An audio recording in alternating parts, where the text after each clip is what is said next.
आपसे निवेदन है, जिस देवी देवता को आप दिया लगा रहे हो, जिस देवी देवता के सामने आप पशुपति व्रत कर रहे हो, जिस देवी देवता के सामने आप दीप प्रज्वलन कर रहे हो, देवता की जहां शिवलिंग होता है, ये शिवलिंग, ये जलाधारी, ये शिवलिंग रखा है।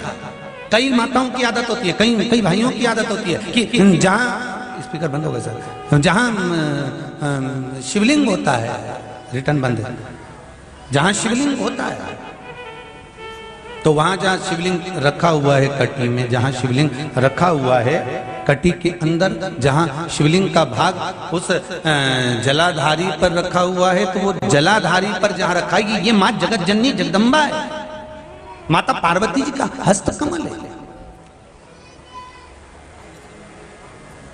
और आप लोग दिया कहां रख देती हो? कई माताएं दिया रख देती है, जहां शिवलिंग है तो उसके आसपास में जो गोल जलाधारी है उसी पे दिया रख देती है, जला जला जला।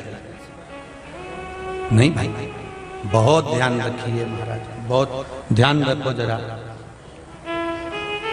बहुत ध्यान रखिए आप उस चीज का कि ये जो दिया आपने रखा है, जो ये दिया आप रख रही हैं, इस दिए को उस जलाधारी से आपको थोड़ा दूर रखना, भगवान के करीब नहीं, भगवान को लगना नहीं चाहिए।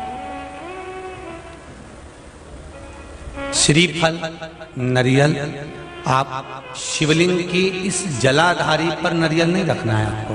जो विराम उद्यापन करते हो आप लोग, पशुपति व्रत का जो नरियल है, भेंट है, वो शिव जी को छुआकर नीचे, ना इस जलाधारी पर नहीं रखना है, शिवलिंग पर नहीं रखना है, उसको छुआकर जलाधारी से दूर रखिए। आपने अगर जलाधारी पर रखा है तो उसका फल आपको नहीं मिल सकता,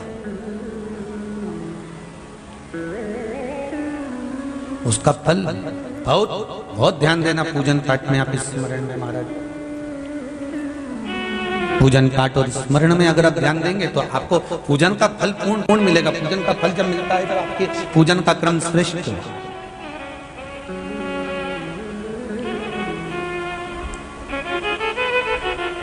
पूजन का फल तभी प्राप्त होता है महाराज, और उस पूजन के फल को हमें अगर प्राप्त करना है तो हमको श्रेष्ठता धारण करना ही पड़ेगा, हमें अपनी गलतियों को सुधारना पड़ेगा। जहां शिवलिंग रखा हुआ हो, जलाधारी जो है वो पार्वती जी का, रिटर्न बढ़ाओ भाई, पार्वती जी का स्थान है।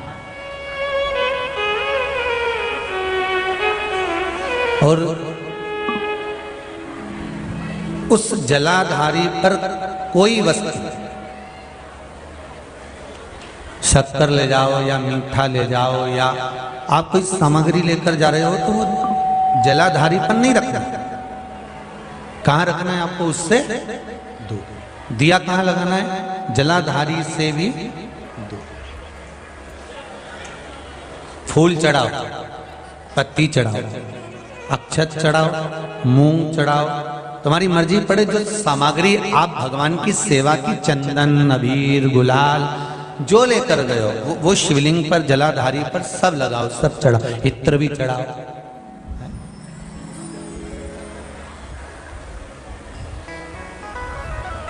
सब समर्पित करो। पर उस जलाधारी से थोड़ी दूरी बनाकर, उससे थोड़ा दूरी बना लें, उसके बाद आप रखें महाराज। थोड़ी सी दूरी बनाकर अगर रखेंगे तो भगवान उसको स्वीकार करेगा।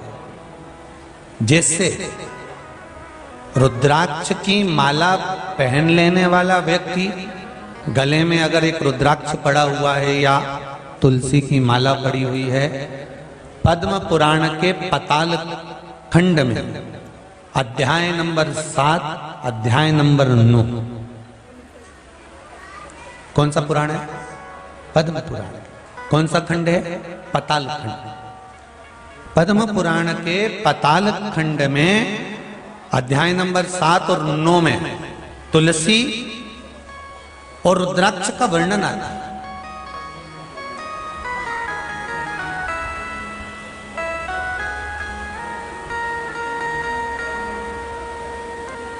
कि मान लो अगर मनुष्य का शरीर मिला है और आपके जीवन में कोई आपको गुरु ही नहीं मिला, कोई अच्छा सदगुरु प्राप्त ही नहीं हुआ,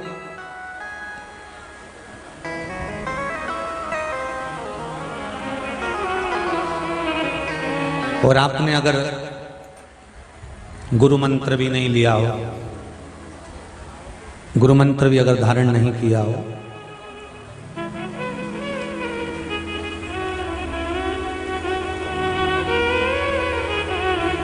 कई लोग कहते हैं जिसका गुरु मंत्र नहीं होता, जो गुरुमुख नहीं होता, वो कितना भी दान पुण्य कर ले, लगता है क्या? जम के बोलो, नहीं लगता। तो शिव महापुराण में, पद्म पुराण के पाताल खंड के 7वें और 9वें अध्याय में लिखा हुआ है, मान लो अगर आपका दान पुण्य आपके खाते में नहीं जा रहा है, तो फिर शास्त्र कहता है कि आप गले में रुद्राक्ष पहन लो या तुलसी की माला पहन लीजिए, फिर तो आप जो दान करेंगे वो आपके खाते में जाना प्रारंभ हो जाएगा।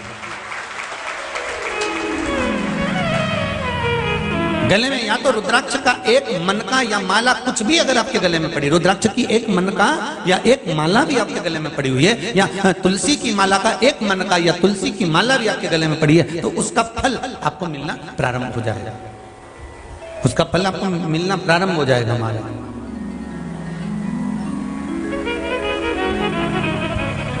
फिर आप जो दान करेंगे, पुण्य करेंगे, सत्कर्म करेंगे, भजन करेंगे, कीर्तन करेंगे, फिर आप जो भी कर रहे होंगे उसका फल आपको मिलेगा, आपको प्राप्त होगा।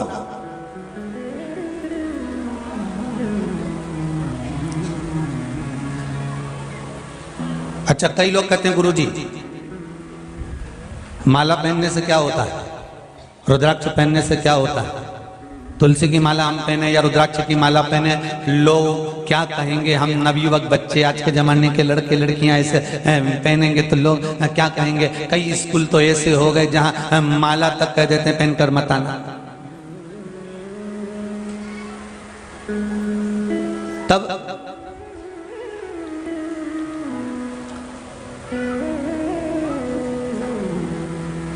भाई, कोई सौभाग्यवती नारी जो होती है ना, मांग में सिंदूर भरती है, बिंदी लगाती है, कई कई नई फैशन की है तो सिंदूर भी नहीं भरती।